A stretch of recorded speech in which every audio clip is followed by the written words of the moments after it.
Y'all already know what it is, man. We got them Drop the Jewels boys in the building. We got Big Team 28, and we got my brother D Phlo. Yes, and we got a very special guest, Miss Rashida. Let me tell y'all something, man. Hey, get a good look at her face because she got a very strong testimony. And we bought in. She came all the way from Mobile, Alabama to speak. What part of Alabama? Phoenix City. Oh, no, not Mobile. Let me take that back. Not Mobile. She come from Phoenix City, Mobile. No, man, listen.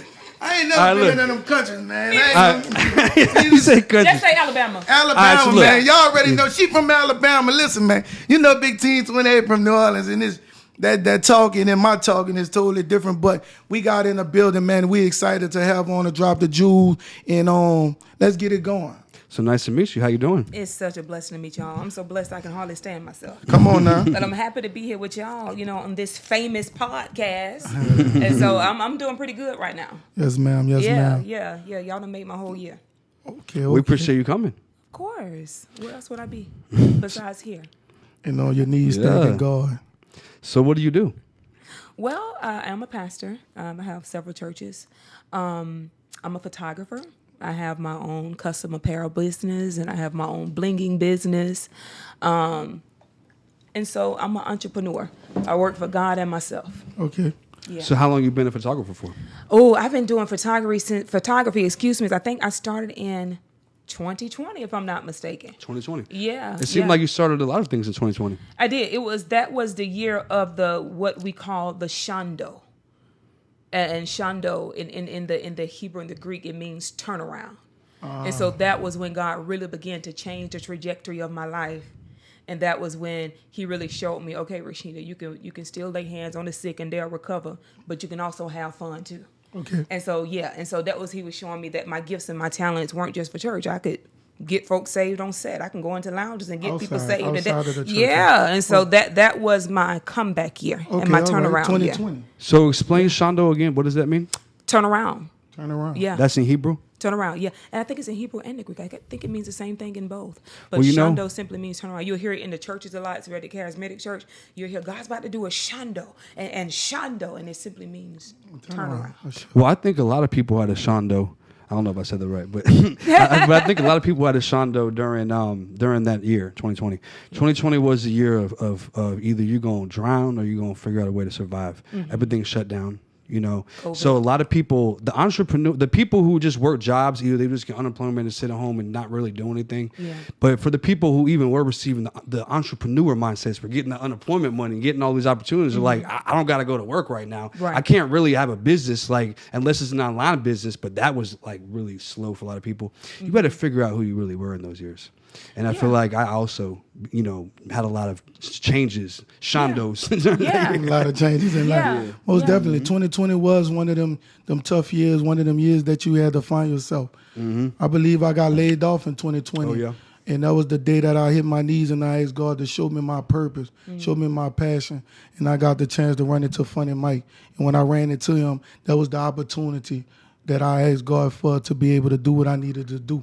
So I had that turnaround. Mm-hmm. That was in 2020? That was in 2020. Oh, wow. Yeah, and I know him for 5 years, so it's been 5 years.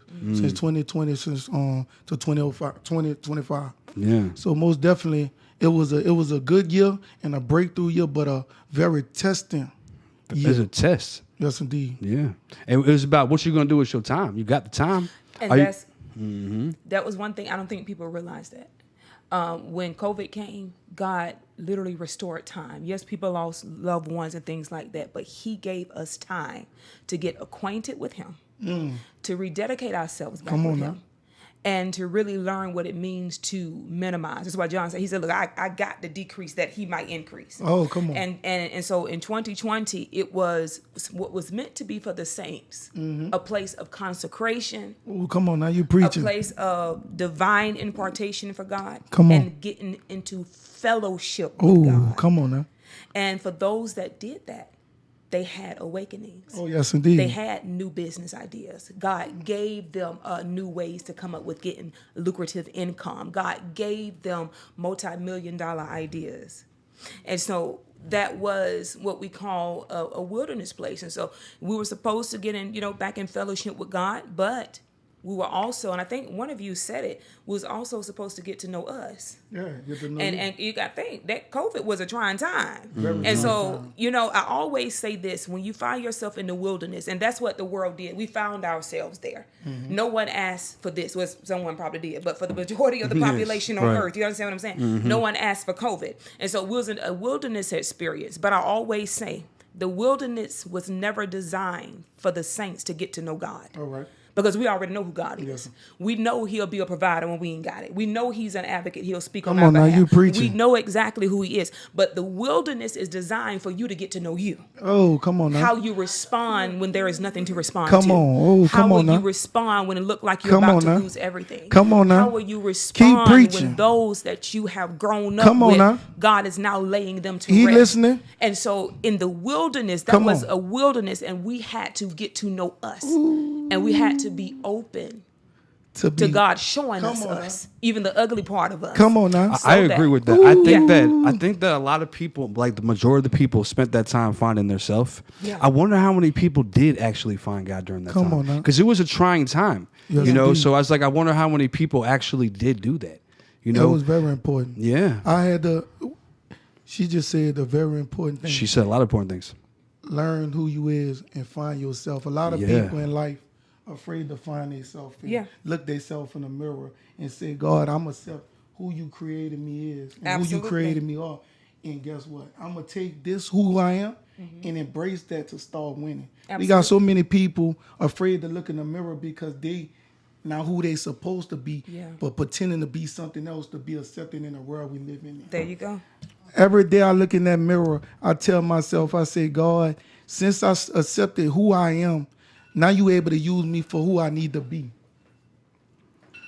And see when you and that's I just told him the other day, I said, I want to bring a mirror on here, and I want a lot of people to be able to look at themselves and embrace themselves. That's why I just did. That's why I cut my hair bald, because a lot of women feel like we need the eyelashes, the BBL, we need the breast lift for a man to look at us. And I say, if you show him everything on the outer, what do you have in the inner? And even the makeup, we feel like we have to have that things. And I want the woman to get back to just loving themselves without these certain things. You know what? Can I speak on that? Yeah, go ahead. So there was a season in my life where I would always wear makeup. Okay. But then God completely took me out of that. And so now you see me with a little makeup on. I do it when I have an event, when I have an interview, you know, something big. That's when I do it. If I'm on set, that's when I do the makeup. But my thing is this. So many women have used cosmetics to cover up their insecurity, thinking that it has healed their insecurity. I tell women this all the time because I truly believe, like I'm called to women. Until you can go to the grocery store without your eyelashes, until you can go to the grocery store without your wig, until you can go to the grocery store without your girdle on or whatever it may be, you will never ever appreciate God's creation.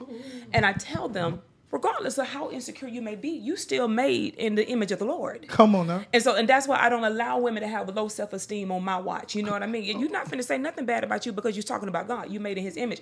But I also say this. This is what I say. You kind of steal my spot. No, you talking, no. That's how I preach. But you preaching, that's how I preach. But you preaching it to a woman perspective. You preaching to the woman how I preach to the guys. But see, I'm going to tell you the trap in it. Here's the trap in it. If you only look for, if you get all makeuped up and you get all the things done, there's nothing wrong with that. I do want to say that. There's nothing wrong with that. Nothing you know, wrong I with understand, it. you know, that you would like to do that. You know, there's nothing wrong. But at the same time, if you attract a man who only wants that, you're scared to not wear a wig around him. You're scared to not, you know, just get normal or regular. Like, you fear that. And when you finally do, he treats you differently. The problem is now you're trapped in this cycle of I have to always do this. And that's how you lose the love for yourself. Because now you feel like the only way you can love yourself is to be the representative that you portray him instead of being yourself. You see what I'm saying? So that's why it's important. That's why I say there's nothing wrong with it, but just remember that if that your man isn't going to accept you the same way, always, and then that's not for you. Don't attract a man that is only going to accept you for that, because now you're going to lose yourself. When people say you lose yourself, that's an example how you can lose yourself in a relationship. You used to love yourself. You used to go to the store natural with no, but now you won't, because your man might come home when you're coming back in the house. You're like, oh, he might see me like that. and now you're stuck. And even if someone don't even have a man and they still feel the need to do it. I'm a pastor who dates. For some reason, they think pastors ain't supposed to date or court. I don't get that. But if I were to meet a guy and I'm dolled up, and I have before, especially when God put me in the industry, we can do a FaceTime so you can see the real me. Because you just saw me dolled up then. Yeah. But here's the problem. There is nothing wrong with makeup, but I have a problem when it makes women prideful. But I have a problem with that. How in the world do you think you all of that when all we see is wigs on you, makeup on you, lashes on you, fajas on you? Yeah, and that bothers me because I've seen it. Yeah, and filter. I hate filter pictures now. Mm-hmm. Because what is there to pretend for? Come on now. And that's my thing. Now I totally understand if you have alopecia, things like that. We totally get it. But this is what I tell women when I see that they are prideful, especially when I do my little women conferences and stuff. I'm saying this right here, this will humble you. Oh yeah. As a woman. If you really want to see who you are, get out the shower. Make sure you don't have no clothes on. Make sure you have no makeup on, no wig on. And look at that's who you are. That's who you are. Now, if that's not enough to humble you, come on now. I don't know what it is you got going on. So I have a problem when we feel like we have to make it. And I have a problem with any woman that thinks that they're better than anyone else because they look good with makeup on. Most definitely. I saw someone that had makeup on, and I saw her in public. I didn't recognize her. She went from like a she to a he. That's how they look on this internet. You understand what I'm saying? Because they made that stuff for God. Now, you spoke about the men, who and all that type of stuff. My thing is this. Why would you only allow him to see that part of you anyway? Because you're afraid you're going to run him off. And you're afraid you're going to run him off. Or you don't have what it takes. And you have this hole in your life and in your heart where you just need to be loved, and so you're willing to accept somebody who don't even want you. Oh, come on! They want the representative that you portrayed them to come be. On now. See, when you met them, you spoke very good English. You had your little ramen bag, if they even still make those. You had your hair done, your nail done. That's not. You had your Rolex on. You had your eyelashes. You had your new car. Yeah. And so you're trying to keep somebody who don't even want the real you. Before I stay like that, baby, is goodbye. I stay no longer with you. Yes. But see, that's where you're at the stage you're on in your life. There's a lot of women out there who aren't there yet, and they're going to try to stick around and keep those fake, facades for as long as they can, not let them see the real you. They don't have to. So the message is, get with somebody who loves you for you, who you really are, not for how you look. I mean, obviously, physical attraction is important, but they have to be physically attracted to you on any day of the week. Is it important to you? It's not important to me. Yeah, it's important. It's very important. Physical it is. Attraction. And you got to think it's important even when you don't realize it's important, because when you see someone or you see her, the first thing you see is her appearance, and you're like, okay, I think I may like her. That was the initial attraction. Yeah, so it don't have to be something that is based on the foundation of your relationship. But that's your first impression. That's what you see when you see him or her, and you decide whether or not you want to contact them or pursue them. All right. You know what I mean? Yes, ma'am. And so that's exactly what I believe. Now, I can't say this because you said something. I don't think you even realized what you said. When you was talking in reference to the ladies, you were like, just get somebody that love you. I'm very different. I did not agree with a lot of things that Kevin Samuel said. And I was one of the ones who automatically did not like him because of who he was. But he did an interview, and he was being interviewed. And what he said, in other words, was he said, I'm not telling the women that they can't get a high value man. He said, that's not my message. What I'm telling them is get someone who fits you. Because what he said was, basically what he was saying is, if you have a 400 credit score and you don't have a lot of money, why are you putting pressure onto men to have these millions of dollars when that's not even your match? And he was saying, get someone that fits you. And that's all he was trying to convey. And I totally agree. Because I think that especially with ladies, some ladies, we want a guy who has more than what we have. And I think I can say that definitely was at least about 3 years ago. But now, real women, we don't even want your money. Oh, yeah. We want you to have your own money. Yeah, most definitely. We just have your money. Yeah, don't come expecting me to pay for nothing. No, we want you to have your own money. We don't want your money. All that match my flying, that season is over. But we want to know that you're able to take care of you. Well, so much take care of us. I hope that we're going into a new era. I've been seeing a lot of people posting, I'm ready to go in my soft girl era. I hope this is true. Because at the end of the day, like, the most powerful relationships that you see, the Jay-Z and Beyonce's and everybody, nobody was really bigger than nobody. All these really powerful couples that we see, they were on the same level. It wasn't somebody getting with somebody who was way up here, they're here, whether it be male or female, whatever it is. And it's like, oh, you expect it to last. They're always going to look at you as less, unfortunately, because you guys were never equal. Right. You know what I'm saying? So they're always going to look like you owe me. Oh, I did. You when I met you, you didn't have nothing. Now you got all this. They're always going to feel this like thing. And then so it's like if you want to have that long lasting equal happiness, because it doesn't matter about nothing about money, none of that. If you're not happy, then what does it matter? If you want to be a billionaire and unhappy every day getting cheated on because he don't see you as equal or because he was already doing that type of shit and he wanted him, he had all that money, he was already cheating already, you knew it, and you just stay with him for the money. If you want to do that, then you're not going to be happy.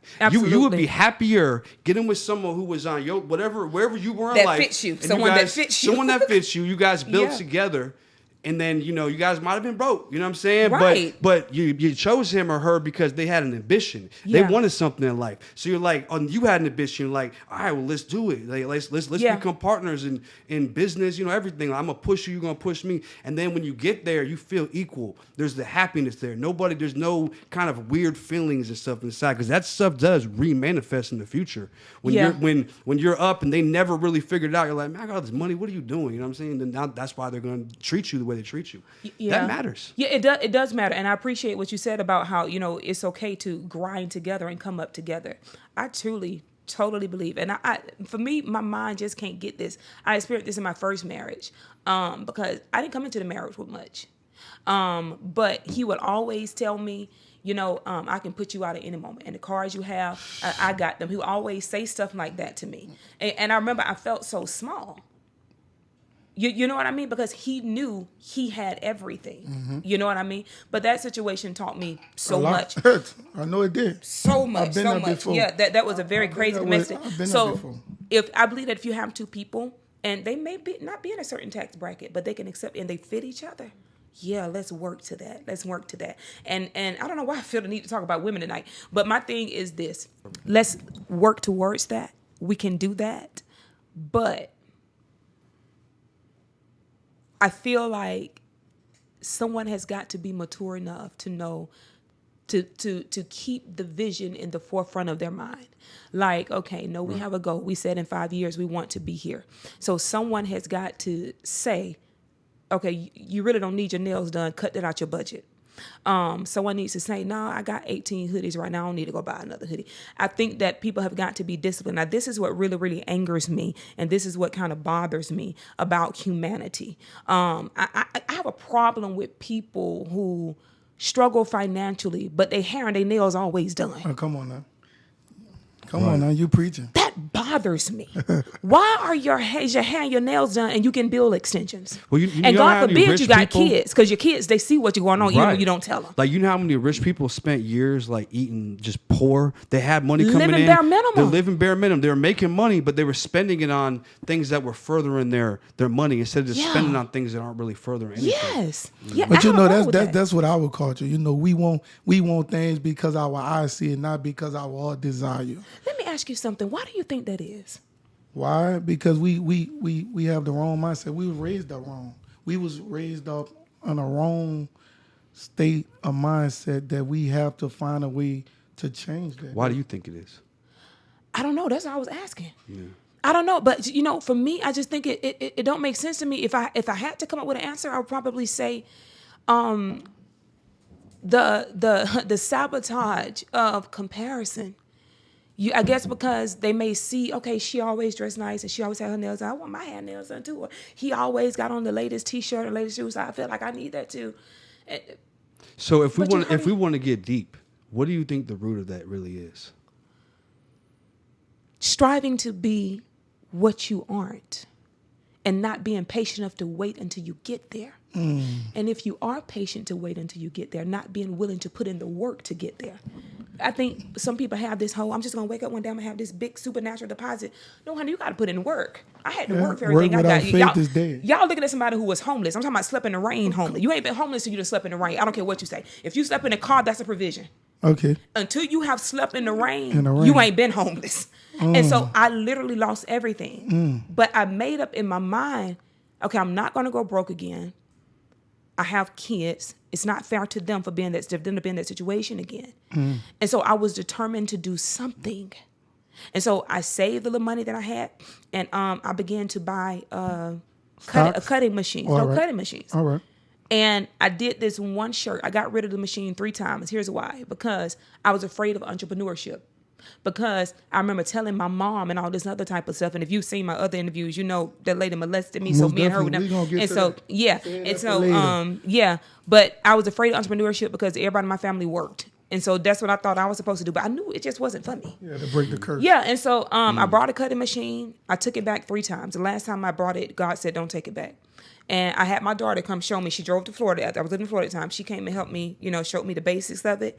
And then I did a shirt and I posted it and it said, I just believe God. That one shirt opened up. Open up opportunity. Most definitely. Open up opportunity. So I'm going to give you my answer. We'll get deeper. I want to get too deep into this. But you can get deep. Let's go deep. I feel like as far as why is it because he said it's a race thing as far as how I was raised and stuff. And I think a race thing. I think it's because of. I think that it's systematic. That's what I was saying. I think it's systematic. I think it was created this way to keep certain people in the consumer bracket. It's not just race. I think it has a lot to do with like where you are in your financial status. When you don't have a lot of money, you're going to be more likely to want to have to prove something, to always have to look fly. Because the people who got money, they don't care about wearing designer and all that shit. They don't care. They don't have nothing to prove. They're like, look at my bank account. It's proven. Anybody who's in a lower income is going to feel like they have something to prove. And I feel like that's really, I don't even think it's so much race. I think it's just systematically created the way to make certain people consumers and certain people to be entrepreneurs. And the consumers are always going to be the people who have the least money, who they're spending their last dollar on to get these things that people with money would never even buy, or not spend 1% of their money on. You know what I'm saying? We're talking about people spending 50% of their money on just to look fly. So I feel like that's really what it is. I don't really think it's so much a race thing just to respond to you. I think it's just the way the system it's like basically what I said. They see somebody else with it, and so they feel the need to want it too. Like comparing and things like that. Instead of waiting for it. And I get that a lot of times when I go plays with my boys. Now they go to Neiman Market, I go to Nike Factory. They say, "Why you never go with your boys?" I say, "Because I know who I am as an individual. They still trying to figure out who they is. God showed me who I am. And when he show you who you is, you don't never have to fit in to be like somebody. You going to lead different." And it was funny because I went to an opportunity for to be able to speak to some people, and everybody showed up in Lamborghinis and Ferraris, chains on, Rolex, APs. I showed up in a Tommy Hilfiger dress-up shirt with just an Apple Watch. And the guy said, "All these guys that have on them, y'all ain't fit for the job. Y'all look more important than me." He said, "You got it." So sometimes, even when you have it, you got to look like you don't have it. I had a situation you gotta similar trust to that. Yeah. God. Hey, God will make you have it in here before you give it physically out there. That's why I tell people all the time, find them inside before you go look for them outside. A lot of people want God to, I love God. I want to do what God work. And when God tell you, I need you to do this, this, and this, then they say, "Nah, I don't think I'm ready." Yeah. Stop asking God to give you something and you ready to do His work. But when He tell you, you're afraid to do it because it might be something that you don't think you have to take with it. I think that's why a lot of people cut their blessings short. Exactly right there. When God puts the work on you, it ain't gonna be easy. It ain't gonna be He has the ability, obviously, to put you on any pedestal, anywhere you want to go. Yeah. But the higher your vision is the more work you want to put in. If you're not want to put it in, you're never gonna actually get anywhere. Like it's work and humility and obedience. Obedience is everything. Obedience. That's the perfect word. Obedience. Everything. And when you love God, you will obey Him. And when you were talking about, all I could think about was it Nicodemus? And God said, go ahead and sell it. If you want to be saved, go sell everything you got. Sell everything and trust and believe Him. You know what I mean? Yeah. Now, I do believe. Well, for me, I can say this, and I say this from a very humble place. I'm not broke anymore, so I have quite a few designer items I like to wear. But I don't wear those when I'm going around people who I know don't have it. You understand what I'm saying? That's good. But I also wear, if I see a shirt at Walmart, I'm going to wear it. Oh, come on now. If I see something at Family Dollar I like, I'm going to wear it. Target. Not all of my shoes are designer, because I don't have to have it. I don't buy according to the label. I buy what I like. Oh, come on. So man. if Walmart got something I like, I'm going to rock it. Yes, but indeed. if Dolce & Gabbana, who happens to be my favorite designer, have something I like, I'm going to get it. Almost definitely. Not because it's Dolce & Gabbana, but because I like it. And what I think the heart of people who have increased financially, people have got to learn to give. Oh, come on now. That's one of my favorite why things. people like Oprah Winfrey, Tyler Perry, they'll never be broke because they're givers. Man, I'm a big giver. I am too, and I absolutely love giver. it. I get blessings. I get blessings from me giving. Everything that's I what get, I'm saying. That's what give. people don't people get. say, I did an interview and I had like a $300 outfit, and a guy came up to me and he didn't have on nothing. He didn't look like nothing. And he said, I like that hat. How much it is? I said, this beanie was like $100. He said, can I have it after the show? I said, matter of fact, I just had put it on for that podcast. I said, you got a whole outfit. He started crying. See? You never know. What you wear could be somebody else's blessing. When I pass different people, it just bothered me to see certain things. And I remember when I didn't have it. So I love to give. I love to see people smile. My biggest blessing is seeing other people smile. Yeah. Do you know I lose more than I win? But I win more because God continued to keep waking me up. People fail to realize that. The more that you give, the more that he going to continue to keep up in your life. And that's how I started winning. You know, I didn't started winning because I just know it. I started winning because I trust in God. Absolutely. When I said, Mama, this one personal, I meant that, Mama, this one personal. Mama never left my side. Mama stayed praying. Mama trust and believe. Mama kept the food on the table. Do you understand? Mama cooked and didn't eat till everybody else ate twice. Do you know that? Mama would tell you, I'm going to buy you your Christmas present, but I got to use my income tax to pay the bills, but you could get one pair of shoes when it's time to go back for the new year. Come on, not a sacrifice that parents make to make sure kids have. Kids don't understand when them doors shut, how many times we hit our knees. How many times we behind on bills. So when I told them my daughters and I let them know, Dad ain't always have, but one thing Daddy always wants you to remember, if all this leave, Daddy love for you will never change. Yes. You're a good dad. Good father. You got to understand that. You know, and let's get into it, man. We ran across your page and we saw something that we need to know about. Something that happened with your mama. Yeah. Because when you say mama, you say mother, that's like your comfort zone. That's your soft spot. That's your safe spot. I could go to mama and tell her everything. I can't go to daddy. Daddy might look at me for it. But mama gonna but to go through what you've been through, how that made you become a better mama, a better mother. Before we get into that. Come on, D Phlo, don't make her cry now, man, we ain't got no tissue. You know, for the viewers that don't know, we saw the clip, you know, when we was looking into like this podcast, what we was going to talk about. So what happened? With the molestation? Do you want to talk about it? Yeah, I'm so here. Right, it don't bother me at all, what happened with the molestation? Yeah, just tell us about it. So for the people who don't know. So for me to paint the picture clear, I will always say I'm never trying to bash my mom because she did the best she could according to her knowledge. But I had a very controlling mom, very domineering mom. I know when people start talking about the spirit of Jezebel, I know what it is because I was raised by that. I knew my mom to be she was a preacher to this day. I think she still is. She was a very sexual person. I would see my mom masturbate. I would see my mom have sex with many different men. I would see my mom watch pornography. I would see my mom let guys rub their hand in her breast in her shirt. We lived with my grandmama in Phoenix City, Tin Top. That's my hood. That's where I'm from. Okay. But my grandmama had an extra room in the house, but she never allowed me to have my own room. So me and my mom, we slept in the same room and we slept in the same bed. So I would always see her men over as always some type of sexual. If it wasn't sexual intercourse that I would see or hear them doing, it was very intense kissing. Always a man over. I only could conclude that for this particular night, there wasn't a man over. So mind you, we slept in the same bed and a man wasn't available that time. So as a little girl, she put on a pornography tape. And at first I was asleep. But how old were you? All I remember is I was in first or second grade. And the only reason I can remember that, so I had to be about 6 or 7. Because I remember we had a peachy, orangish colored bathroom. And I remember going to school the next day and just sitting in the stall and just crying. So you said she put a video on. She put the video on. And she started getting excited by what it was she was listening. And I wanted to say in my heart, can you turn it off? I'm trying to sleep. But I was so afraid of her. So she then lifted up my nightgown, put her 2 fingers just like this. He's me, I'm her. We're literally right here. That's how they put 2 fingers like this into my underwear, rubbed them across my clitoris.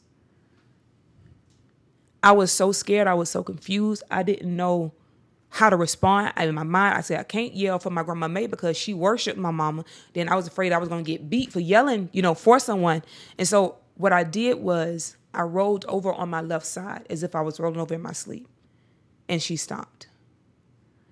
Her and I never had a good relationship. I never had a desire to be close to her. We would always get into it. She got remarried. We was always getting into it. And in 2005, I told her husband, which had become my stepfather at that time. They got married in 99. Told him what happened. He said to me, Rashida, we're not those people anymore. Everyone grows, But not one time, I'm telling you, you got 2 little girls too. So I'm telling you, who you married to, she's a molester. He believed me though. But why wouldn't you go, So he had kids too, you said? Yeah, because he came with 2 little girls. I'm the oldest of 6 sisters, including those 2. And so he told me some stuff that night, and we kept it a secret. He was like, I got your secret.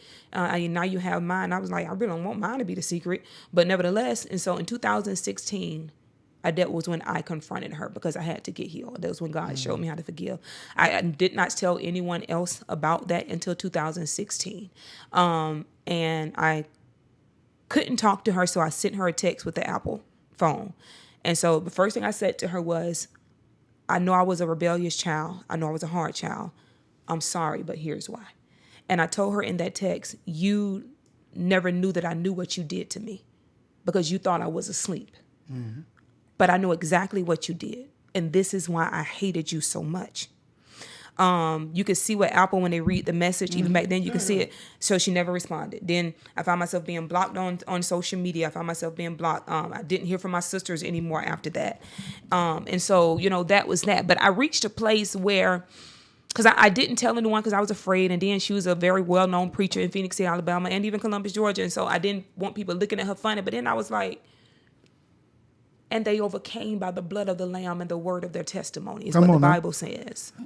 And so I said, I'm going to tell this. I know this right here will help a lot of people. And I'm no longer going to not tell my testimony, my story, just to protect your reputation. Because the bottom line is, you should have never done it. Come on. And so, and I've always said this because I really felt like she was telling people that I was lying. And I went publicly and I said this. And I even told her this. I said, if I'm lying, let's take a lie detector test. Come on now. She don't want to take a lie detector test. Why? Because the guilty don't want confirmation that they're guilty. No, indeed. No. I'll pay for the test. Yes, indeed. But why would you when pay? the results come back in my favor, you finna run me my money back. Come on now. Because criminals get nothing free anymore. No, not at all. Not even God don't play with that. Come on now. And so that's what happened that night. It changed me. After that, I had multiple rapes, held at gunpoint and rape, beaten and raped, found myself in a marriage while we beaten and raped just about every other night to the point where I was in the hospital. So I had a very hard life. But it's one of those things now where when I look back, it's like it was good that I was afflicted. Because had I never been afflicted, I would have never learned his statutes. Come on now. That's because you've healed from it now. It sounds totally healed from it. And that's why you can see that perspective. And I'm very sorry that you went through that. And it wasn't just that night. It was all those other experiences that you were unfortunately a part of while you were so young. Yeah. So how do you feel like it affected you growing up, going into your teenage years and becoming a young adult? I hated women. And I was angry with her because this is something that I think I only shared in one other interview. When she did that to me, it did something to me. I remember the next day going to the bathroom, like I said, just crying. But then I remember after that, after I got finished crying, I wanted that sensation again. But I didn't want it from her. So now you have at that age? Yeah. So at 6, 7 years old, it made me curious about sex in my own right. And I would watch her pornography while she was gone. because I found it very interesting and shocked. I was like, as a kid, I was like, these people really butt naked, and I would watch it, and that's one of the reasons why as a pastor, I get a lot of heat for showing love to the LGBT community, because I don't mistreat them. And I'll tell them what the word of God say. I let them know where they stand with God and where they stand with me. But because I welcome them and because I don't, be mean to them, I get so much heat from other preachers about that. And here is why. Because I was molested by a woman. It's only by God's grace I'm not holding hands with another woman talking about we finna get married. Most definitely. Because not all people who are gay have been touched, but a lot of them have been. And they become that. And so I believe in loving them, but she scarred me mentally. And then what people don't realize is this. So you feel connected to that community? She probably do. But what I'm saying you do. Oh, yeah, definitely I do. Definitely I do. And I've seen some come out. As a matter of fact, I just did an interview with, we did an interview with one. And I asked her this because I'm not gay, so I don't know. I asked her, I said, because she was talking about how, God delivered her from homosexuality. And I asked her, I said, so I hear so many people say they're born gay, or this is who they is and this type of stuff. And I asked her, I said, do you really believe that deliverance works in homosexuality? And this is what she said to me, and it changed my whole perception. She said, if you want to be delivered from homosexuality, God will deliver you from homosexuality. Do you think people are born gay? Because if they are, then God created them that way, right? No. I don't think people are born gay. I think everything is learned in some capacity. But I do say this to other people who have said that to me, that they were born gay. My response is always, well, you could be born again. You know what I mean? And so I've had a theory, like kind of like wondered if that trauma, sexual trauma specifically, is what caused a lot of people to, because if the Bible says, if the Bible says is against gay, if there's certain things that say that, then why would God create people that way? So you would wonder, like, is this a learned behavior, something they could have learned? So did you ever have any urges to do that with the girl? I never had any urges to do it, but I have. Okay. After that, I was sexually assaulted by my aunt. Really? I spoke about that. Did she know that about what happened with your mom? Was she aware of it? She found out about it, I think, after I had started telling the story. So she sexually assaulted you as well. Yeah. So do you think that this is something that was going on in the family before you ever were born? I always believed, and I don't know if you have to edit this out, because the women in my family, majority of them got married at least twice. But the way that they would carry on, I always believed that I came from a long line of hoes. And that's just me keeping it real with you. That's just me keeping it real with you, honey. That's just me keeping it real with you. But what's the odds that your mom and her sister, right? Was that her sister? Or was it was her sister. So her and her sister both did that to you. Yeah. So what's the odds that something happened to them when they were a child? I believe something probably did. And I think that instead of them, I say all the time, God's hand has been on my life. But I didn't know God's hand was on my life as a child. But I just knew some stuff just wasn't right. And if these people, like these pedos, if they have urges to do that for children, I think God ain't got that urge. Mm-hmm. But I got a couple questions for you. So yeah. So first, I want you to speak to the kids, because you said that you didn't talk about this. Yeah. Until later, and I'm glad you did, because I feel like the world needs to hear. This is the first time we ever had somebody. Yeah, I didn't know. Like when we set this interview up, I didn't. He didn't know. I did though. I did my research. So when I realized it earlier, I was like, okay, we're gonna have to. He said, "Boy, do you know what's going?" I said, "Yeah." I said, "This is gonna be the first time." No, I think it's a powerful message to the world. I know you've done other interviews, but I want to get into this right here. If you could speak to the kids right now that are going through this right now, teenagers, young kids, whatever the case may be, and you could ask them, or you could tell them, what do you have to say to them, being that you've been through it and that you didn't talk? What advice do you have for them? How should they handle this from your experience? The first thing I would say to a child that's enduring this is that it's not your fault. It's not your fault. Second thing I would say is, it's okay to tell. But I would not trust family with this. Don't go thinking you can tell grandma. Don't go thinking the moment you get, if you can go to school, find an adult who will call the police and tell them the whole story. This may mean you cannot live with mommy and daddy anymore. You may have to go live someplace else, but you will be safer. You'll be safer. You'll be safer. It's not God's will for you to stay in a situation where you're being hurt. Wow. Don't tell family. I hope Tell y'all the police. Taking this down because there's so many young kids that's going through this situation right now, and they really need to find a way out. And y'all just heard it. It took a lot years. of those people would go to their family. A lot of them will because they feel family safer. But she telling y'all hearing that y'all need to find somebody, not your family, somebody, and be willing to understand that. I want the kids and the youth to know this. When God takes something away, he replaces it with something better. Yes, he does. Even if he take you away from your mom, he going to bring somebody in your life that's going to cherish you. Yeah. When he take things away, he preparing you for better things. We can't be afraid to losing something that we thought loved us when all the while they never loved us.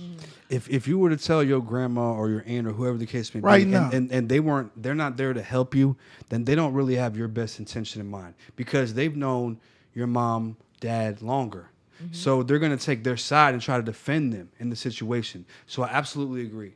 Yeah. You should go to the proper authorities. Yeah. And that's a tough one. You're basically saying like a lot of people would have bad things to say about this perspective. You know what I'm saying? Like a lot of people are against going to the police. Yeah. A lot of people have this stigma like, oh, can't go to the police. But what you're saying is if you don't do that, and then you're going to be you're traumatized. You're going to keep going through the same cycle over and over. Yeah. And not only that, by you telling, there's a possibility that it may end the cycle because I feel like I don't know. It can happen to your sister. It can happen to your sister. It can continue on to your niece or your cousins because, if it's something that's been going on in the family for generations, just something that kept happening over and over, you can end it.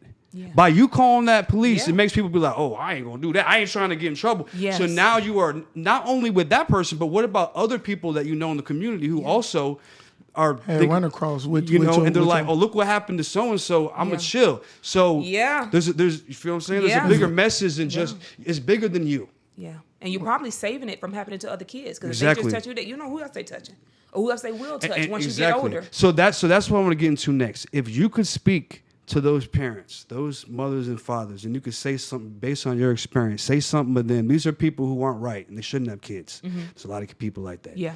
And what would you say to them? They're having these thoughts. They're not right and they need help. Mm-hmm. What's your advice to them?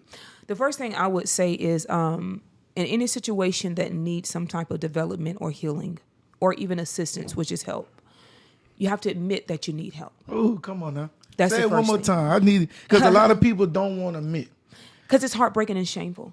But you have to admit. Say it one more time, Mama. I need you to say it with some enthusiasm. A lot of people don't want to hear it. A lot of people are afraid. A lot of people won't look in the mirror. A lot of people think come on, man. I don't want to be ashamed. I don't want to look crazy. I don't want nobody to look at me different. But if I go to, come on, I need to help. I need to see. Yeah. I'm tired of going through the things I'm touching. I don't know where I'm going through with everything that I'm going through. I'm touching my children. I'm doing these type of things. I know as a parent, I don't need to be doing this, but I got this problem, but I'm afraid to tell somebody. Let me look, God, I need you. I need your presence. I don't want to touch. If I touch, I can't touch something that I love because I bought it in this world, but it's in. Come on now. Yes. When I look at my daughters every day, my daughter 10 and 15, but once they got to a certain age, I just had to tell my women that give them a bath. Right. Give them a bath. There you go. Yeah. As a father, you don't want them to feel they exposed to any man. It was no longer appropriate for you to do that. Yeah. Even when I give my daughter a kiss, it's always on her jaw. It's never on her lips because I don't never want her to feel it's time to kiss any man. Mm. And even when she used to want to sleep in a bed, I always made sure she sleep in a bed with a pillow because I know I would never do nothing, but I want her to respect herself and understand that it's not that it's just daddy, but anybody could try to do something. Mm-hmm. So you got to have it within yourself as a man, as a father, to understand certain things is off limits. We started kissing our kids in the mouth. Then they started kissing boys. They started doing certain things. Even with my daughter, when I'm at the house, I keep a shirt on. I keep shorts on. Because I want her to understand. I need you to be a young lady as long as you could. Mm-hmm. That's very important. Yeah. So, my bad. What was you saying? I'm trying to remember. So I would say that, for those parents who may be doing something to their children, they're either doing it or they're just considering it. Considering or doing it, you have to understand this. You're not going to get away with this. And you have to understand this, especially those who are considering it or have considered, but you've been fighting that, you've been resisting that urge. The first thing I would say to you is, thank you for resisting that urge. Thank you for loving your child enough to not act on your flesh. But you have to get help. Come on now. You have to get help. And it's okay to get help. Don't be ashamed about needing help. Even if it means you have to go to a psychiatrist or a preacher, which I prefer, now the church done got. So if you got to go to a psychiatrist in a totally different city to make you feel comfortable, get help. Get help. Now, for those of you who have already done that to your children, you owe them an apology, and you owe them an apology now. It's not something that you can expect that just because it's unspoken that it's going to remain silent. That child is dealing with this mentally. There's going to come a time when they are going to tell the story. And the best thing you can do is what my mother never did. You can go to them and say, I know we have not talked about this and I know what I did. I'm getting help and I'm asking you to forgive me. Please, I should have never done it. I don't know what I was thinking. Could we just keep this between us? If my mom had done that to me, I would have never, ever told the story. If she had asked me and came to me and said, I'm sorry, this should never happen, but can we keep it? Of course we can. But when you want to just live over it, that's not okay. Keep on the road. Yeah. And so if you've done that, you need to go to that child.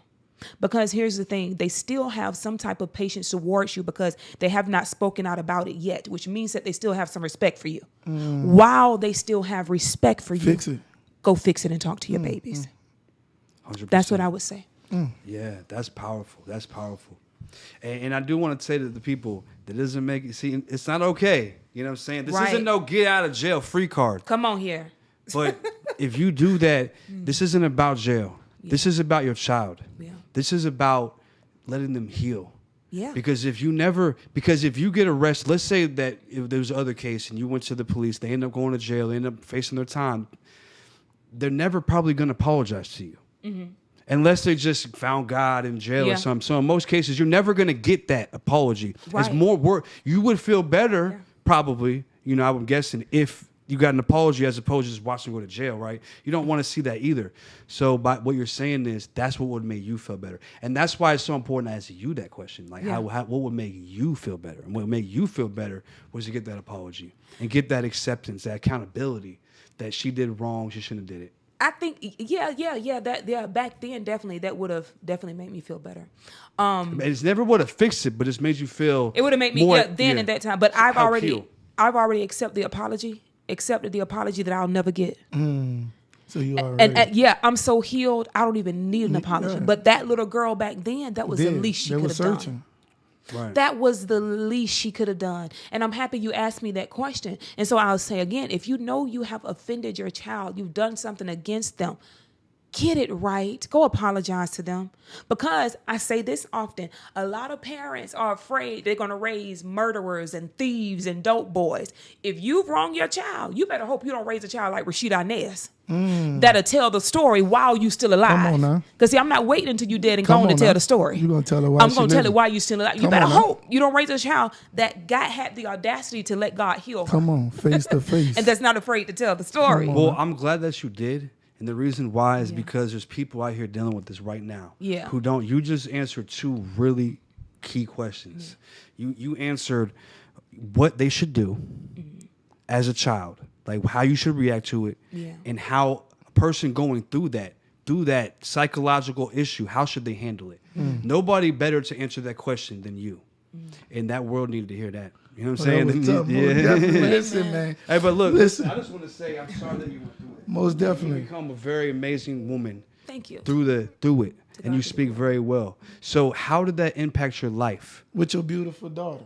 Or with your daughter. Because you know God give you something that you ain't prepared for to see how you going to treat it after what you've been through. Right. With all of my children, as a mother, it made me overly, I don't think I was overly protective, but it made me keep an open communication with them. I want them to feel comfortable to tell me anything. You said it. Say it one more time. I wanted to keep an open communication. That's very important. Yeah. I wanted them to feel like they could talk to me about anything. Come on now. And see, I didn't have that. That's why I never told anyone, because who would I go to? You know, if that happened to me. So I always wanted them to know they can always come to mama, and mama going to always have your back. But it also made me realize that you don't have to suffer alone. That's one thing I tell my children. Don't you dare feel like you got to do life alone. I'm here. My mama don't stop when you get 18. Come on now. I'm mama for the rest of the life, you know. For the rest of your life. That's one thing I love about my mama. You know, man, still at the age of 36, 37, mom still buy groceries. Yeah. Mom still buy you shoes. Mom still buy you Christmas gifts and stuff. Yeah. So mom's going to be a mom. For the rest of her life. For the rest of her life. And she always told me, long as I'm still living, you got a place to stay. Yeah. And when you know you got that comfort zone with your mama, you ain't gonna never hide nothing away from her because she made you feel comfortable. But he don't say there, just to put that out there. I was trying to make sure everybody knew that. You know what I'm saying? He made it sound like he living with his mom and shit. He don't stay with mom, man, but mom still That's doing your brother. provide. That's your brother. He got your back. She still providing stuff, but Big T don't stay with mom, man. I love her to death, but me and her bump heads a lot because she preaching and I'm preaching. Yeah. And man, Lord have mercy, he knows. But that's very important, and I'm glad that you kept that communication open. That's that on-call relationship. I tell people all the time, you got to be on call for God. And when you on call for God, you on call for your kids. Yeah. No matter what time. That's one of the biggest things that I preach. And I always tell anybody, long as I'm living and my kids still living, I'm going to give them everything. I don't care if they keep messing it up. Right. You keep giving it. Yeah. You better not never give up on your children. Never. I don't care what a person say. You better go through war with them because people gave up on me, but my mama didn't give up on me. That's why I made it personal. And that's why when she see me to the day, the young man, her son, her oldest son, the biggest inspiration, the biggest motivation, the biggest smile. Mama run up. She said, all these people running up on me looking for me and D Phlo. I said, well, we going to have to get you some bodyguards because this what you wanted. You want to see the one that they gave up on. They buried me. Yeah. Come on, man. I was buried. And mama went and, she ain't put no plot on it with a headstone. She put a renew sign. God, let me tell you something. I want you to understand this too. God didn't, he know what he was doing. It's one thing to put you in the trash and put you in a recycling bin. He put you in a recycling bin. Yeah. One thing about a recycling bin, they always recycle things. Yeah. As long as he didn't put you in the trash, you would never throw it away. But what he wanted you to do, he wanted you to go through a recycling bin. Yeah. To be able to be used and reused. Come on, look at you. Look at you now. Come on now. Yeah. We got the biggest. Y'all heard what she said. I ain't gonna say what she from, but I know she from what it is, Alabama, man. Come on. Bama in the house. Come on, Miss Rashida. Come on. So I got another question for you. Of course. So for the kids that have went through this already, because you said you never got an apology, right? From your mom?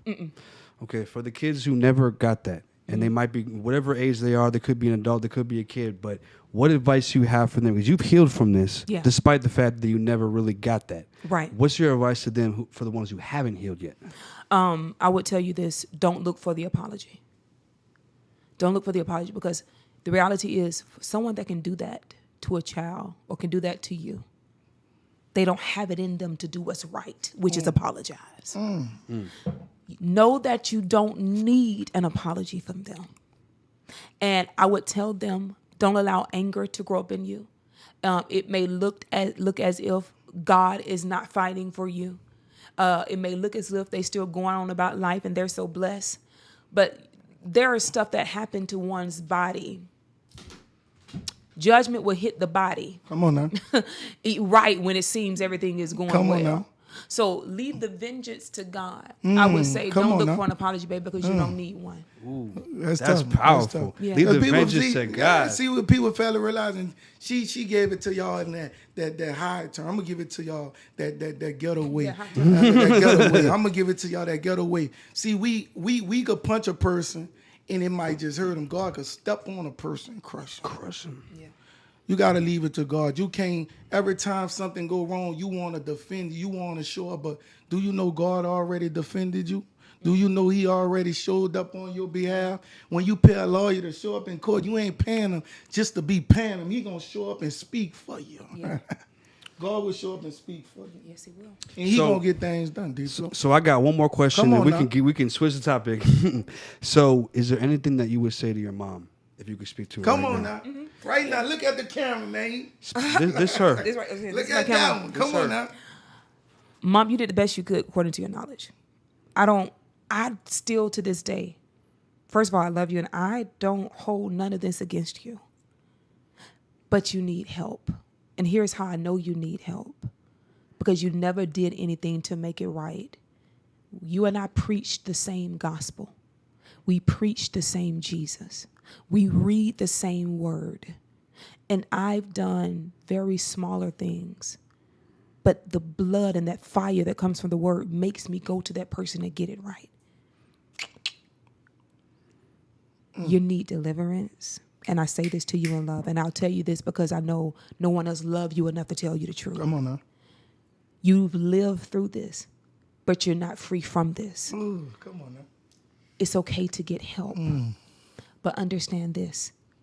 I'm grateful that God chose you to be my mother. I couldn't have asked for a better mother. I love you. I bid you Godspeed. And you're going to do well in life. I don't hold this against you.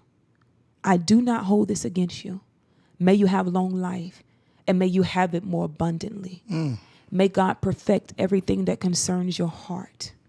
May you live to declare the works of the Lord. May you receive the totality of healing, physically, mentally, emotionally, and spiritually, that Jesus gave when he shed his blood on a hill called Golgotha, on a cross called Calvary. May you have peace, be restored. I don't hate you. I love you. But Jesus loves you more. And I'll always be your daughter. You need anything, I'm here. Wow. That's how you close the chapter of your past to open a renew heart in your future. That's tough, man.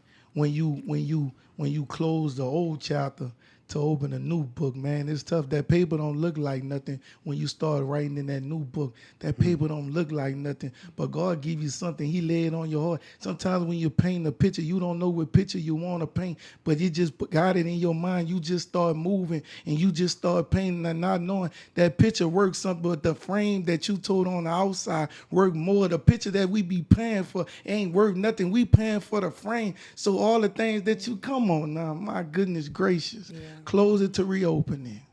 New chapter. Amen. I feel like you've been on a new chapter. Amen. And I feel like a lot of people, most importantly, to get to that new chapter. Yeah. You know, there's a lot of people hurting over these situations. This is a powerful conversation right here to the people who have went through it, and for the people who are going through it and the ones who are considering doing it. They need to hear this. Yeah. So I'm definitely glad that you spoke your truth here. You know, you were open to every question. Yes, sir. I mean, how do you feel about her answers? Great answers, right? Oh, man, hell of a great answers, man. Let me tell you something. She better be ready because the internet going to be coming. And they going to want to know, and they going to keep asking, and they going to want her to, she going to have to minister to the ones that been through that. So are you prepared? Would you be willing to stand for this, you know, like make speeches? Like, I feel like there's a community that could want to hear you. Mm-hmm. Yeah, absolutely. As it concerns this particular thing, yes. Speaking and encouraging and motivating others have not been anything that's new to me. I've been really preaching the gospel for over 20 years. So I'm accustomed with the speaking before people and people that we don't know and that type of stuff. But I do believe what you just said, that God is writing a new chapter for me to be able to help people that have specified trauma. And that's really what I want. I don't want no one to die still being traumatic and traumatized. Because I know you can be free. People don't believe that for some reason. Come on People now. just I need don't you to talk a believe that little you louder, can be man. free. They don't believe it. And you can be free no matter what. You can be so free. I'm evidence of that. Come on now. And so that's what I believe that God is calling me to. And that's what I'm looking forward to. And so, yes, I'm ready. I'm prepared.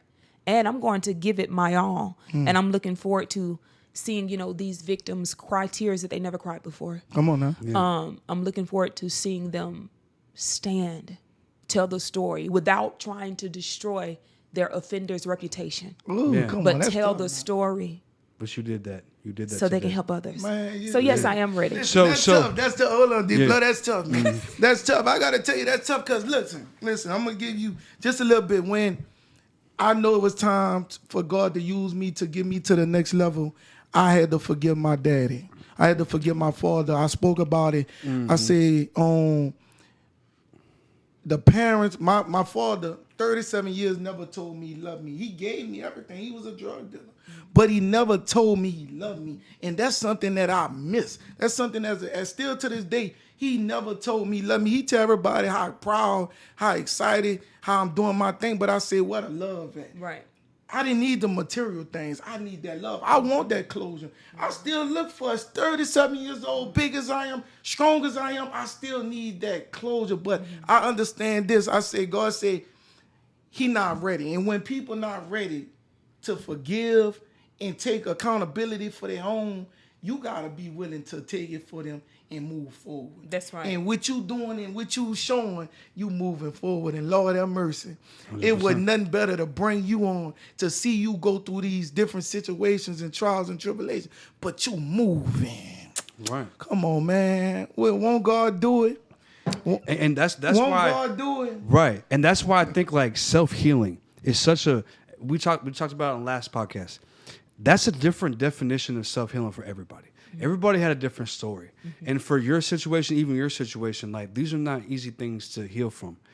So the only way you're going to be able to move forward in life and open that new chapter is to self-heal. Yeah. Is to face it. And some things that happen in our life, sometimes some people were the ones who made the mistake. Yeah.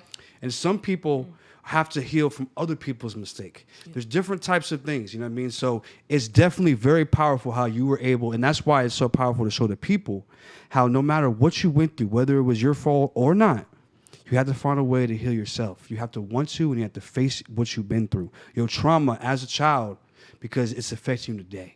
If you ever, because there's a lot of people who never got a new chapter. They're on the same damn chapter for 30 years. But you know why she opened up a new chapter? This I want the world to hear this. This why she opened up a new chapter. She never stopped. She never lost faith in God.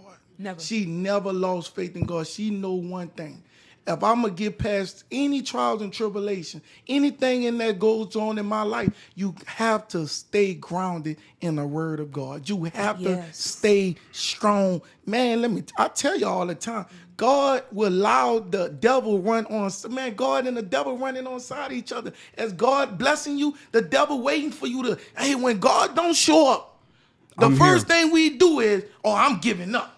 And that's when the devil get you. So even when God not blessing, you got to still trust and believe, still pray, still be obedient, still be fruitful, still tithe, still show up to church. Man, come on, man. Did you say still tithe? That's what Did you say, you better come on here? Come on. You better come on here. You got to.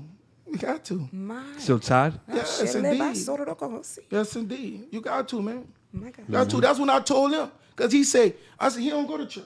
But I said, man, you got to give me your tithes. You got to give me something. God giving you. You got to give 10%. You got to give something, man. You got to be obedient. Yeah. I mean, my personal opinion, I think there's just... You got to put enough there's nothing... Yeah. We don't always agree on everything. No, I agree, but I think that tithes is more than just money. Because look, but here's the thing. If I only see tithes as money to the church, I'm not realizing that what's really more powerful than that is exactly what we're doing or what anybody's doing is taking their time to spread, because time is money. If I'm taking my time to spread knowledge to the people, You know, you can give to the church. There's nothing wrong with that. But I'm saying, like, but more importantly, I feel like in these days and times, if you want to have a bigger impact, you should be giving to the people your time to help guide them. You know, that's just as important as money, in my opinion.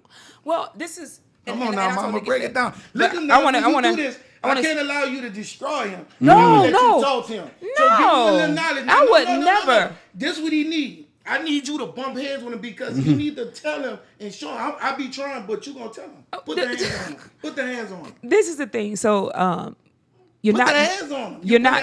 You're not. Pull your hands over.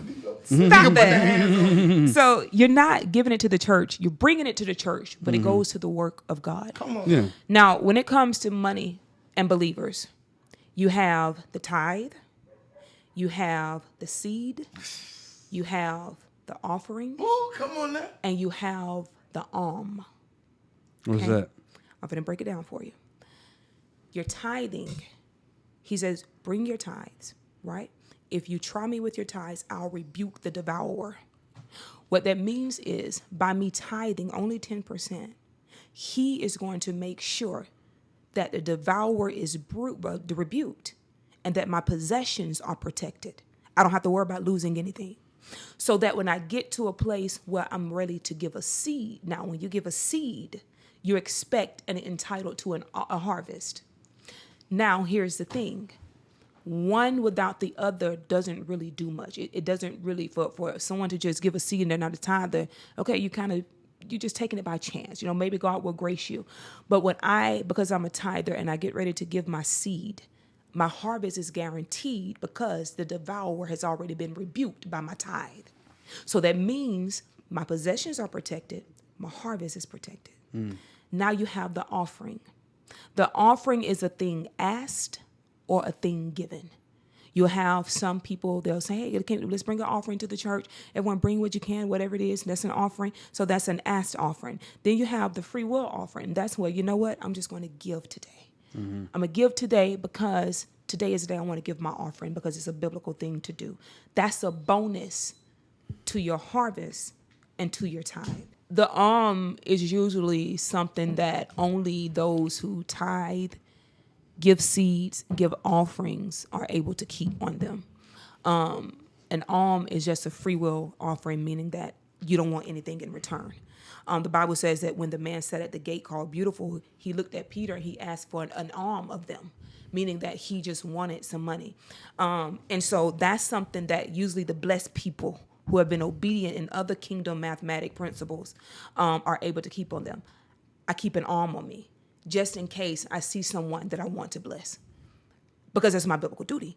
I give them an alm. I don't want anything back into return. This is not adding to me naturally, but it's definitely adding to me spiritually. Oh, come on. Now say it one more time. And so, the alm, ALM. Come on. And so, another thing is this, when it comes to the tithe, people only think that we're supposed to tithe our income. But according to the Bible, you tithe your income and your inheritance. Your income is wages earned. Your inheritance is wages given. So when people give me money or anything, I'm going to tithe that.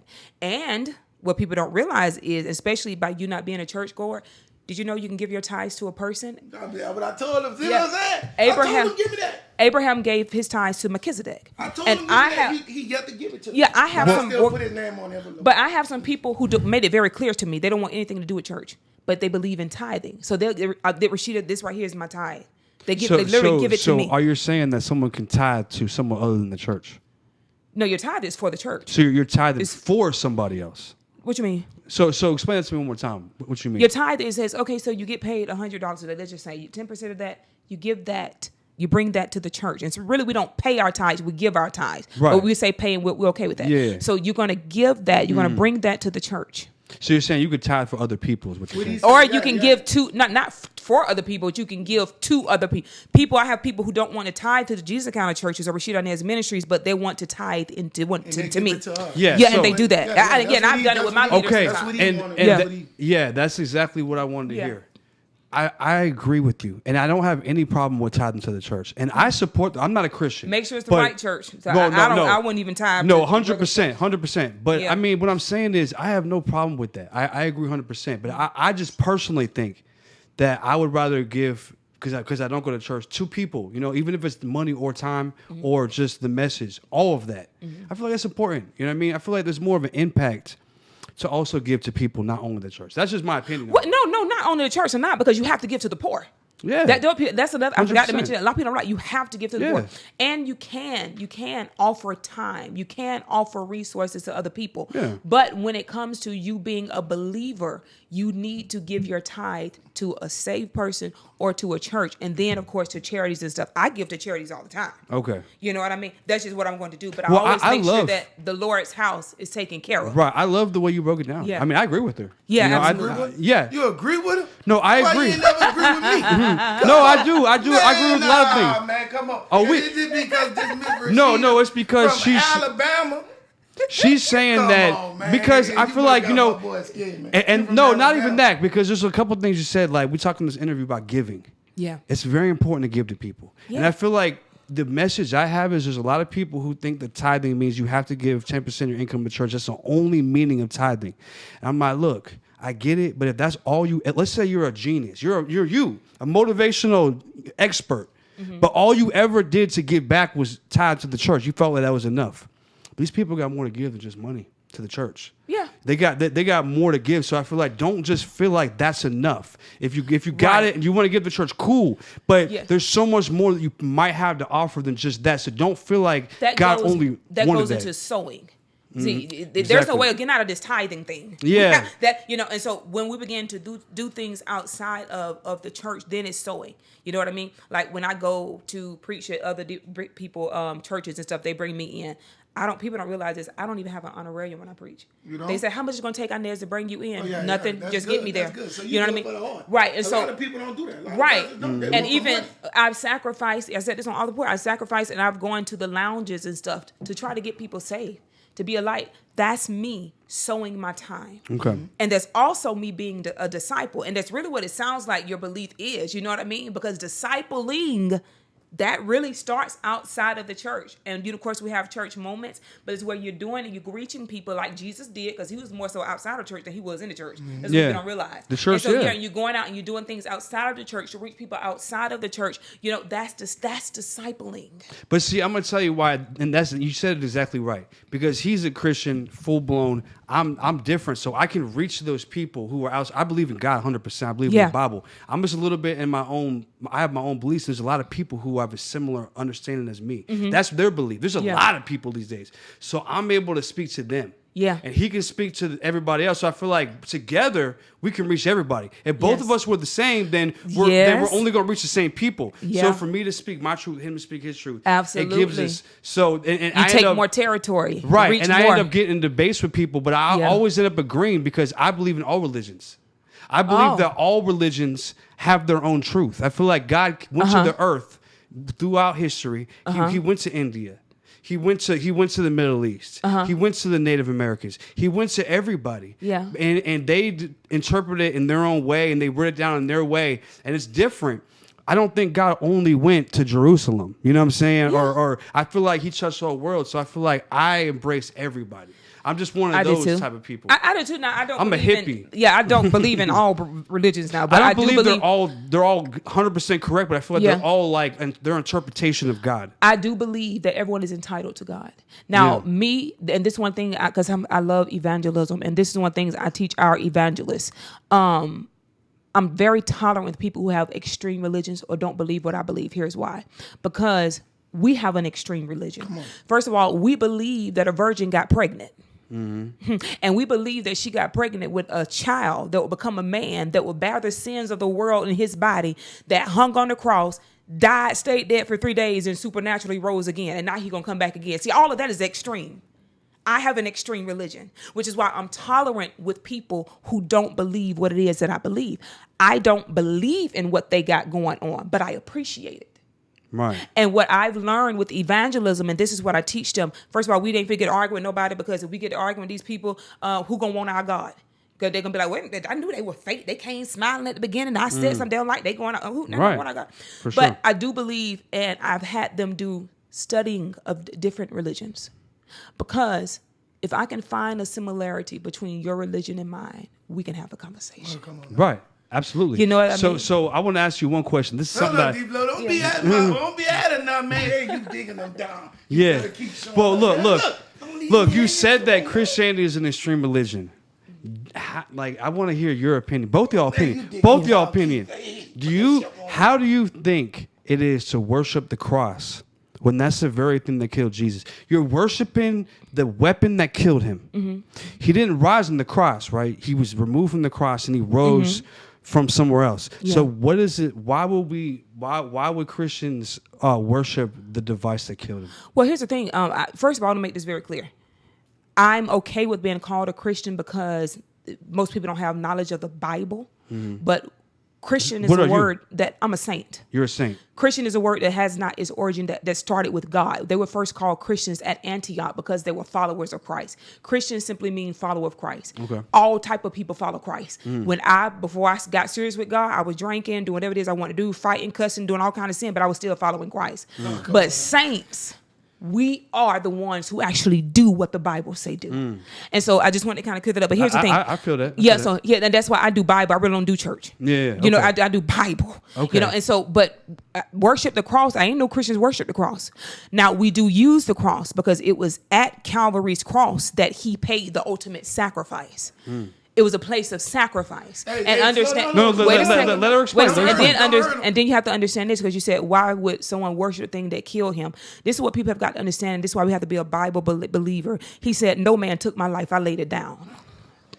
So the cross didn't kill him. Don't beat him up no more now. Don't beat him up no. Look, we might get kicked off. No, that's not even that. These are topics that people are talking about online. You know what I'm saying? So that's why I'm asking you. Yeah, they don't know. Yeah, they haven't studied the word enough to know. And so he said, no man took the cross didn't kill him. He made a decision to stay up there. And one thing I love about Jesus, he had a human moment before that. When he went to Gethsemane to pray, he asked God, he said, God, if this be your will, let this cup pass me by. Basically, what he was saying is, I really don't want to do this. This is too much for me. But then he said, nevertheless, thy will be done. So he stayed on Calvary's cross, which was mandatory. We have the birth of Jesus. We have the crucifixion. And we have the resurrection. But in between the birth and the crucifixion, we have a trial. He had to stand trial before he went to be crucified. And even after trial, he made the conscious decision to partake in the cross. And why the cross is so important to Christians and to saints is because it shows that there has to be sacrifice. You have to be willing to be crucified in your flesh if you're going to do this what Jesus did. See, because I'm crucified with Christ, I don't cuss them out even though I want to. Because I'm crucified. Oh, come on, and so that's what that place was for. It shows a willing servant making a sacrifice for people that didn't even know who he was. He did it for me and I didn't even know who he was. But I've always said, the doctors use a stethoscope. The police use a gun. The firefighter use an extinguisher. Come on now. But the saints, we use the cross. Come on, man. You understand what I'm saying? Oh, man, she gonna pray for us as we get up out of there, man. But we got to talk about the resurrection. Oh, you want? Because if we really wanted to do the gospel justice, we would talk about the empty tomb more so than the cross. Whereas we have all these crosses on necklaces and stuff. No, our symbol should be an empty tomb. I agree. That's kind of you just pretty much said what I was saying. But I do respect your the way you explained it. Yeah, you're right. It is a very powerful message about sacrifice, for sure. Yeah. And no matter what, that's a message that people need to hear. Because even you had to sacrifice the things you went through. Still do. You had to sacrifice your childhood and things that you lost to find your happiness. You know, it wasn't a choice that you made, but it was something that you did. I was chosen for suffering. Yeah. Yeah. I had no childhood. My childhood was eradicated. And I'm glad that you can see that now. Yeah, and I lost my virginity at 13 years old. I had no childhood. Yeah. By the time I was 13, maybe even 11, I had done more than a 30-year-old woman had done, seen more. Yeah. But it made me a better parent to beautiful children, and I still parent them today. I thank God she don't think I'm controlling, but Courtney is my daughter. I'm going to continue to parent her because she's grown and married now with kids. My parenting don't stop. I still parent her because I want God's best for her. I don't let her eat anything she want to eat because I don't want her body messed up. Her body is not hers. It's the temple of the Lord. Oh, come on. You know, I make sure she looks a certain kind of way because I'm still mom until I go to the tomb. And you're speaking the truth into her, because a lot of people wouldn't have. Some of the questions I was feeling like, do I want to ask this in front of her daughter? You know what I'm saying? But it's like, she know everything about right. mama. But it's like you're willing to tell a true story that most people wouldn't in front of their daughter, because you want to teach her. You know what I'm saying? Through your own experiences. Yeah, a lot of parents aren't willing to admit certain things in front of their kids. You know, but it's like she'll know what to look for in the men she dates. You know what I'm saying? In situations, she'll know what to. She's married, but or married. Here's the thing. She's such a great mother to her children too, because she learned from mama's testimony and experience. Right, because I talked to her about everything I went through. You know what I mean? Open communication. Yeah. That doesn't mean, I can go on your phone. I got the code to your phone. I can look through your text. Yeah. That's not what open communication means. Come on here. It means that you need to talk to your kids. Yes. Like, they don't only tell you everything. Yeah. You tell them everything. Yes. Because the only way your kids can really learn, if you want your kids to be years ahead in life, you got to tell them the shit you went through and overcame, like what you did. Because now she can learn from things, from her life and excel and never, ever have to deal with that. Yeah. You know that your child won't deal with those things because you told her. About what to look for, right? Yeah. She's a little strong things. Like, she's my manager. What? You know what I mean? So whereas, and so what that means is, I say, hold on. But even in that, what she's learning is, it's okay for mama to submit to her. So it's okay for her to submit to her daughters one day. And because even in a relationship, you have to submit to your partner both ways. Yeah. Because there's one more thing I will say. Earlier in the podcast, I didn't get to ask you this. You talked about like being able to. There's somebody in the relationship who has to say, you got to keep going. Like, there's that person who's got to. Do you feel like it has to be a man, or does it have to be a man that is in that role, who is making sure that if you guys have goals, that they're being reached? Because I feel like it could be either one. It should be both. It should be both. Exactly. Be both. Not either one. It should be both. You have to submit to your partner both ways. Yes. Not just one way. If a lot of men feel like, woman got to submit to me. Yeah.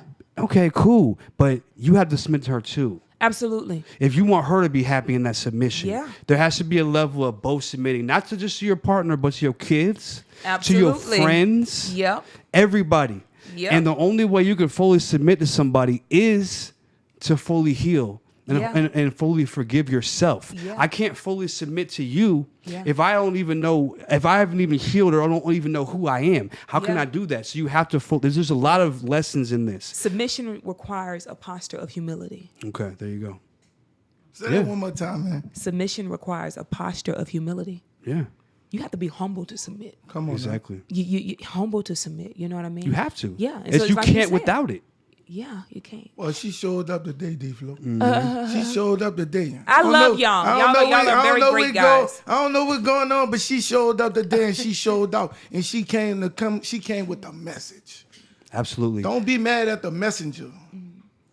Right. I definitely love this podcast, and I hope we didn't put you through too much. Too much. We ain't ready to go fight nobody. We ain't ready to go fight nobody. But I want you to do one thing. You made that promise to me, Ms. Rashida. I want you to show my boy how to pray. I want you to be able to deliver him, because he learning, he want to learn, and he open to learn. But I'm gonna give you that chance to lay your hands and your foundation on my boy, so the next time you see us, it's gonna be better. Mm-hmm. Let's go, baby. D Phlo, she gon' not Miss Rashida. I'm gonna let you hold his hands, all right? We can all come on. Hold on, Miss Rashida now. Come on. Yeah, we're all just going to hold hands, and we're going to pray. And I would say this, I'm going to pray a very, what may be basic prayer, but this is for anyone who wants to pray to God, but it feels awkward and you don't even feel like he'll even hear you. This is how you do it. God, I know I have not come to you as often as I should, but I'm coming to you now. God, the truth of the matter is, I may not feel connected to you, but I know that you exist. God, I'm asking that you would draw me closer to you. God, I'm asking that you would forgive me of all of my sins. Everything I've done, said, or thought that's not of you, God, I confess it as sin. And God, I'm asking you to help me that I would no longer sin again. God, show me my ways that are unpleasing to you. God, show them to me. God, show them to me. And God, reveal yourself unto me, because the truth of the matter is, God, I want to feel your presence. I want to know you and the power of your resurrection and even the fellowship of your suffering. So God, I ask that you reveal yourself unto me. Now, God, in the mighty name of Jesus Christ, God, those that would take that prayer and use it for your glory, God, I ask that you bless them. God, I ask that the realm of the supernatural be open to everyone who will watch this interview. God, I ask that you bless these two gentlemen, oh God, that you have ordained to be your sons. God, I thank you, oh God, that not one prophetic word they speak will ever fall to the ground. God, I thank you, oh God, that their finances are blessed and protected. God, I thank you, oh God, that their bloodline shall remain healed. God, I thank you, oh God, that they're building multi-million-dollar empires. And God, I thank you, oh God, that those that are walking, oh God, would experience supernatural healing. God, we prophesy financial multiplication. And God, to every victim that have been touched by this interview, God, I ask that you allow healing to partake immediately in the mighty name of Jesus Christ. God, you are God. We thank you for Jesus. We thank you for the Holy Ghost. And we'll make sure that we give your name the praise, the honor, and the glory that's due to your name. In the mighty, matchless name of Jesus Christ, we pray. Amen. It is so, and so shall it be. Oh, Amen. my goodness. Hey, listen now. Y'all heard it heard it yourself. I never let nobody come on the kingdom, but Lord have mercy, did she show up and show out.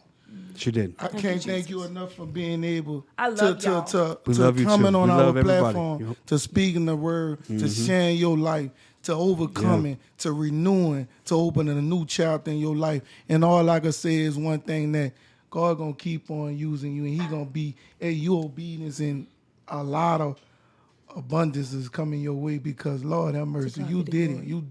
You got me wordless. I can't say nothing but listen. We will see you again. Jesus.